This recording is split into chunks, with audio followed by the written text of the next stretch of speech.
Welcome to First Unitarian Society of Minneapolis, the birthplace of congregational humanism.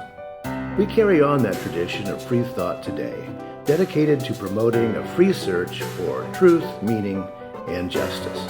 Our web address is firstunitarian.org. I'm David Breeden, Senior Minister. Welcome.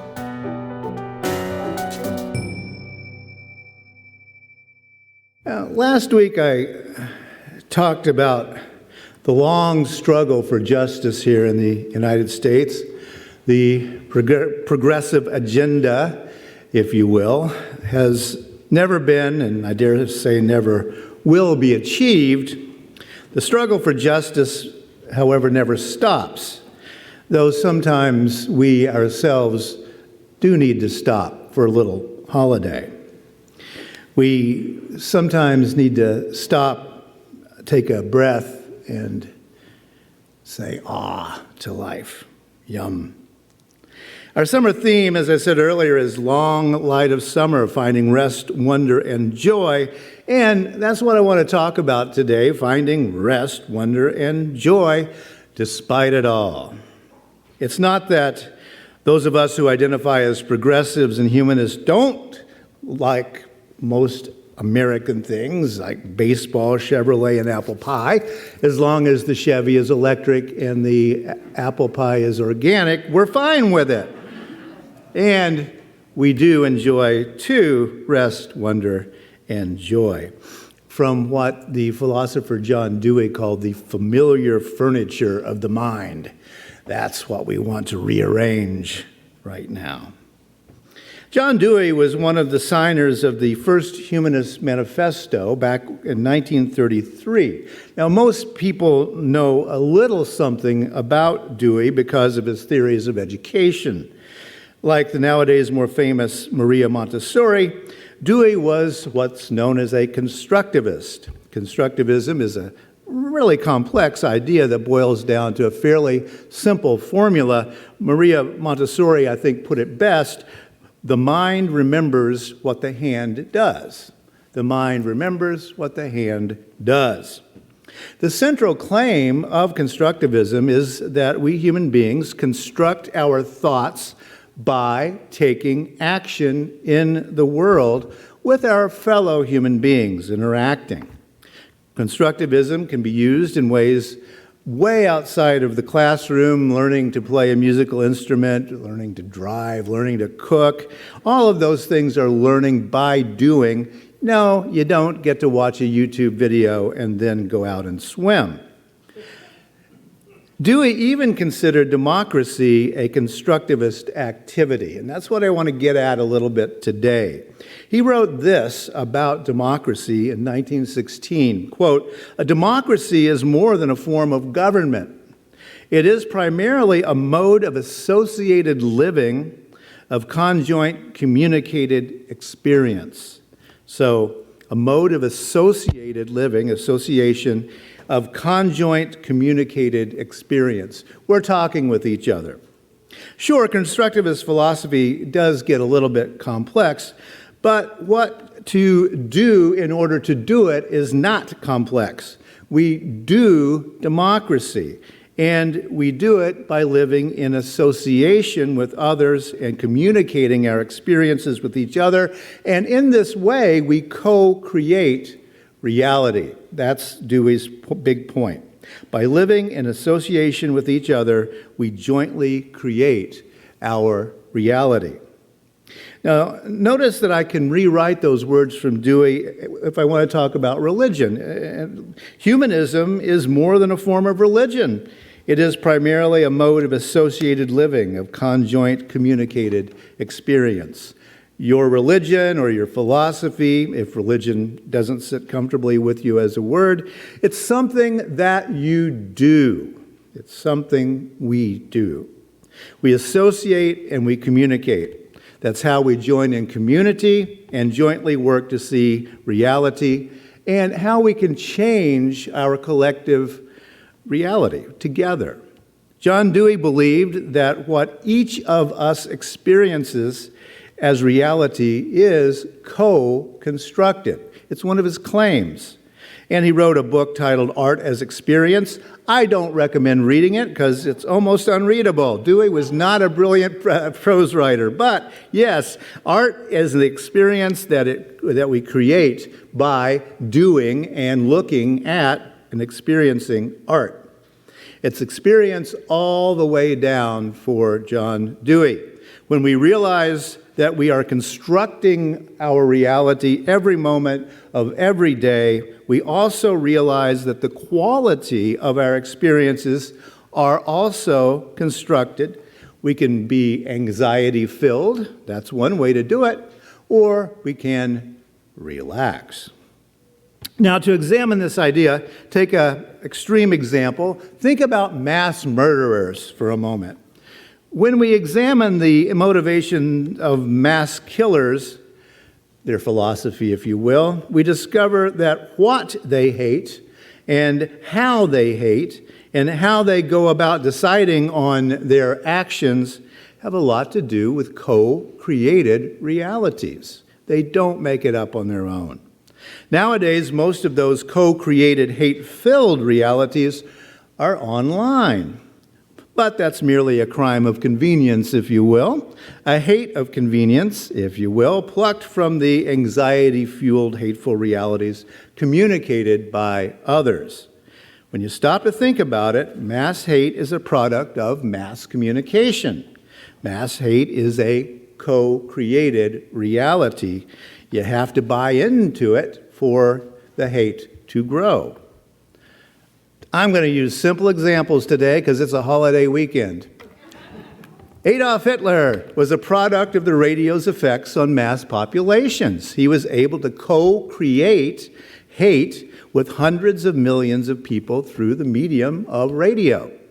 Nowadays, it's just that we've got a heck of a lot more channels to fill with hate or love. And let's face it, hate is an easy emotional trigger. That's the easy one to communicate.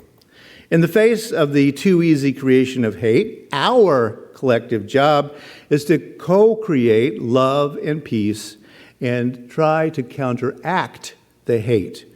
Given the reality of human nature, our job is considerably more difficult than simply sitting around manufacturing hate. But it's what we have to do if we're going to change the world, which is, yes, the point of what we're doing. It doesn't mean we get to kick back and let ourselves off the hook. Mutual respect, mutual understanding, tolerance, acceptance, even love, these are a lot more difficult to co-create exactly because they are not primal reactions like fight or flight. But that doesn't mean we can stop trying to create understanding and tolerance and acceptance and even love for ourselves and for others. Liberal religion in general and humanism in particular have come in for a lot of criticism for being individualistic. Now, this is a misunderstanding concerning what individual conscience means in the context of communal action. It's a misunderstanding exactly because humanists know that we co-create reality in association with other human beings. It's hard to love alone, after all. Individualism doesn't have a place in our lives because we believe that we are co-creating reality, a sociable and loving reality. Now, I'm taking big, easy examples, but let me do another one. Ted Kaczynski, the Unabomber. He's a classic lone wolf. Or is he? Think about it for just a moment. He saw industrialization irreparably harming the natural environment. We know that because he wrote a really long screed about it. Well, that's not really such a bad case, is it? And there are clearly constructive and positive ways to go about saving the environment. But what did he do? And it is what he did that mattered. He killed people in order to call attention to his concerns. In his hate-filled, confused mind, he attempted to co-create a reality with others by maiming and killing them randomly. not a brilliant way to convince people of anything except fear. His actions were morally reprehensible, and he got to the place of reprehensible murder because his motivation was solipsistic and individualistic, in that he chose to force his reality on other human beings rather than trying to co-create some kind of reality. Fact is, lone wolves are not nearly as alone as even they would like to think. Lone wolves, and Dewey would tell us this, are communally created just like anybody else. The difference is whether we listen to others and communicate with others, co-create with others, or merely attempt to force them to see our reality as we see it. One is an anxiety-filled, uptight sort of created world, or we can have a relaxed one, which is what I recommend.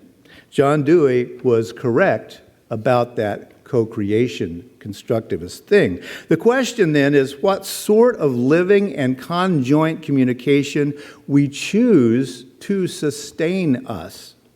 And paradoxically, each of us must choose a reality as we co-create it. It's, you got to build the ship while you're sailing it because we get one chance at life. For humanists, that reality in its ideal form includes such things as love and acceptance and multiculturalism. Our reality includes sharing the planet and its richness with other human beings, other sentient beings, and with future generations. We humanists choose to live in a sharing, loving reality, not a mistrustful, hate-filled one. We choose this as our preferred political reality, and we choose this as our preferred subjective emotional reality. What John Dewey teaches is that we choose our reality. Each of us chooses it. Each of us chooses between fear and hope, hate and love, mutual co-creation, as creative or as destructive. And this summer, I invite us to choose co-creation through listening and sharing and communal conversation. What can we learn from each other? The question is better phrased, what can't we learn from each other if we actually listen and realize we are creating reality together? The reprehensibility of the current right-wing seizure of power here in the U.S. is its refusal to talk with us. Its refusal to co-create. Its refusal to embrace the values of a co-created democracy. And John Dewey would say, that's a really bad idea. Let me repeat those words. He said, quote, "A democracy is more than a form of government. It is primarily a mode of associated living, of conjoint communicated experience," end quote. Now, let's set that idea beside the quote that I was using last week from the philosopher Theodor Adorno. You remember it is, quote, "The need to let suffering speak is a condition of all truth, for suffering is objectivity that weighs upon the subject," end quote. If democracy is about associated living and co-creating our shared reality through communication and doing together, then democracy depends upon listening to those most affected by political decisions. It's really pretty simple, but it's also overlooked a whole lot. That was my point last week, and this week what I'm saying is we can do that by spreading calm rather than anxiety in ourselves and in our shared world. Be the peace, we often say. The many religions and philosophies human beings have devised have quite different advice for how to remain calm in the face of challenges, but those challenges sometimes they're natural disasters and sometimes they are human-created disasters, as we know. As I mentioned last week, in the 1930s, when the world appeared to be breaking into two camps, fascism and communism, the early humanists chose a third way, democratic socialism, which, as they saw it, preserved democracy and the co-creation that democracy does, but that was also actively committed to redistributing that wealth so that all citizens have the necessities of life, a shared life in a shared world. Because of our commitment to improving the lives of everyone, not just our own little selves, and because of our commitment to saving the planet and its living things, for us, engagement is not optional.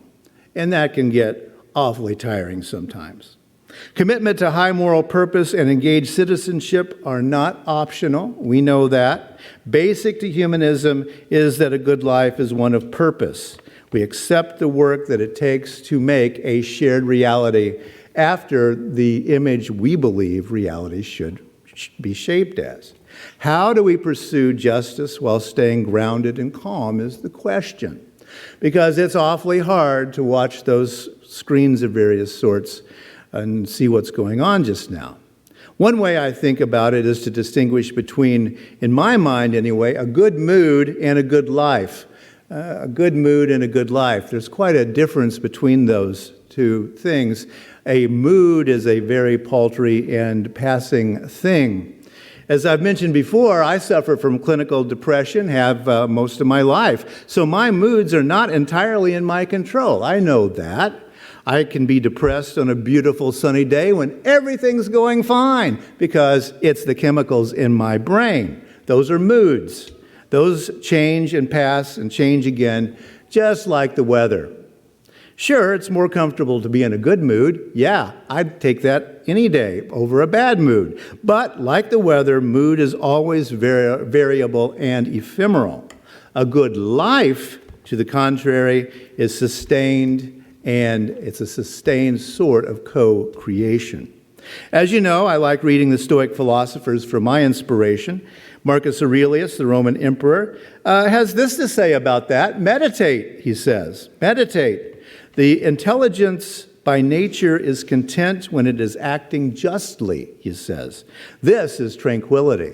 So know which direction you're going, equating contentment, tranquility with meditation and acting in a just manner. Yes, I'm working in that direction. The implication that Marcus Aurelius is driving at is clear. You don't have to be out there doing something every minute, but be headed in the right direction of the good life, acting in a moral way. Orienting our lives toward doing justice is sometimes enough, because it has to be. Marcus Aurelius also wrote this, quote, "In one way, humanity, since I am human," he says, "requires that I do good for humanity and put up with other human beings." He writes a lot about that, being a Roman emperor. He didn't like people very much often.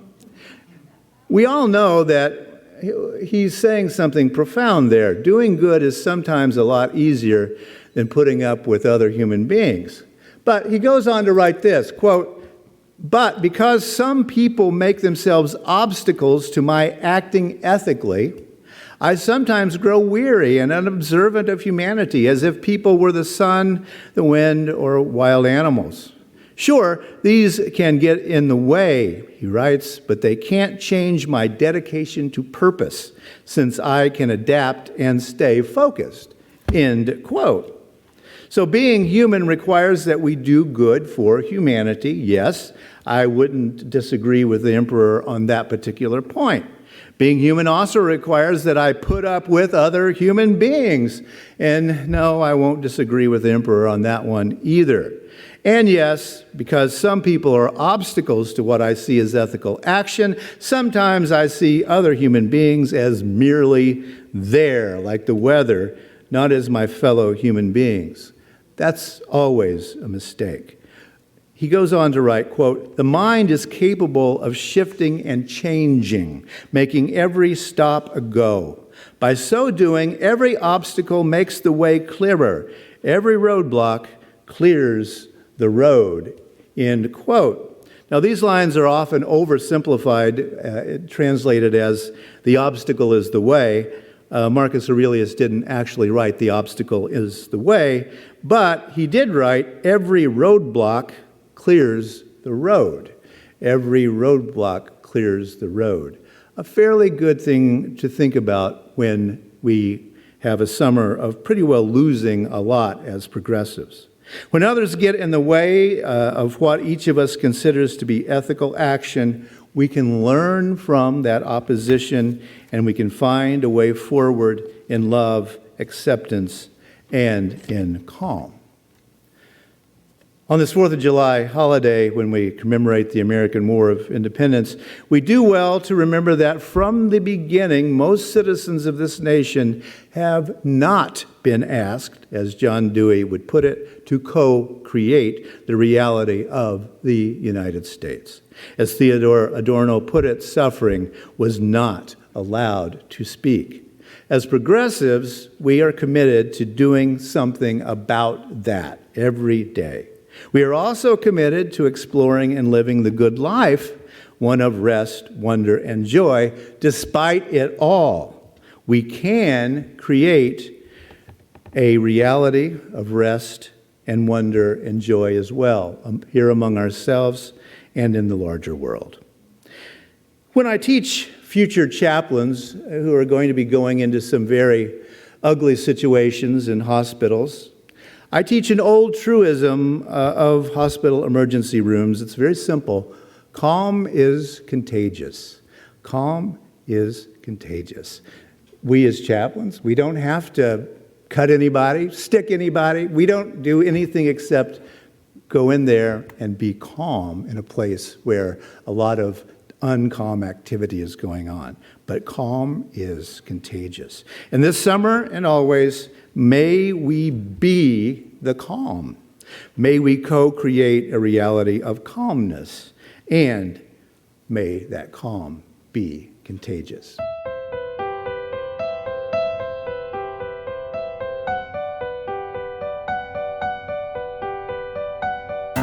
Thanks for listening. You can find much more about humanism and what's happening at First Unitarian Society in Minneapolis by visiting our website at firstunitarian.org.